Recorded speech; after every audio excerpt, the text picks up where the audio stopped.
થયા છે, કદાચ ઓછી પડે ફોન કરો, વોટ્સએપ કરો, અને અહીં આ પગ મૂકવાની જગ્યા ના રે એટલી આપણે પબ્લિકને અહીંયા આપણે બોલાવવી પડશે.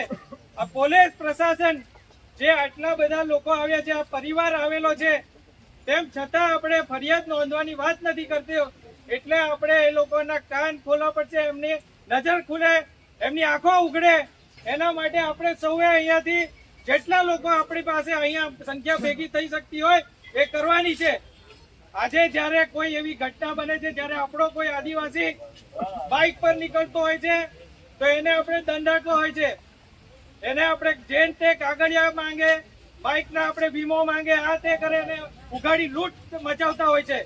જયારે આવી રીતના કોઈ ધારાસભ્યનો છોકરો ભાજપને જોડાતો હોય, કોઈ છોકરો એમના પરિવારનો કોઈ હોય, તો આ પોલીસ મુખ પ્રેક્ષક બની જાય છે. અને બાકી હમણાં આપણામાંથી કોઈ હશે તો પોતે આપણે ફરિયાદી બનીને ફરિયાદ નોંધી લે છે.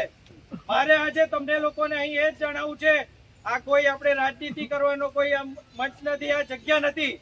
પરંતુ આ તમે દેખો, આ તાલુકા જિલ્લા પંચાયતની ચૂંટણીઓ હતી ત્યાં સુધી આ આદિવાસી એમનો સગો હતો, એમનો વાલો હતો, આમનો જ આકા હર્ષ સંઘવી ત્યાં ગાડી ડેડિયાપાડામાં આપણા દેવ મોગરા માતાને ત્યાં આવ્યો અને આપણા લોકોની વચ્ચે એવું ભાવ ઉભો કર્યો કે આપણી વચ્ચેનો જે આપણે આદિવાસી સમાજ માટે કઈ કરવા માંગે છે.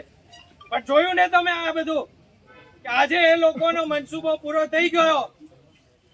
જે આપણે 34 માંથી જેટલી જિલ્લા પંચાયત 33 એમણે જીતી લીધી, એક આમ આદમી પાર્ટીએ જીતી છે, અને હવે એમણે એમનો ટાર્ગેટ પૂરો કરી લીધો. એ ટાર્ગેટ પૂરો કરવા માટે પણ હમણાં તમે જુઓ, આજે આટલા બધા દિવસો થઈ ગયા છે, તાલુકા પંચાયતમાં, જિલ્લા પંચાયતમાં જે એમને બેઠક બોલાવી જોઈએ, પ્રમુખ નિમી લેવો જોઈએ, હજુ સુધી કેમ નથી કરી રહ્યા?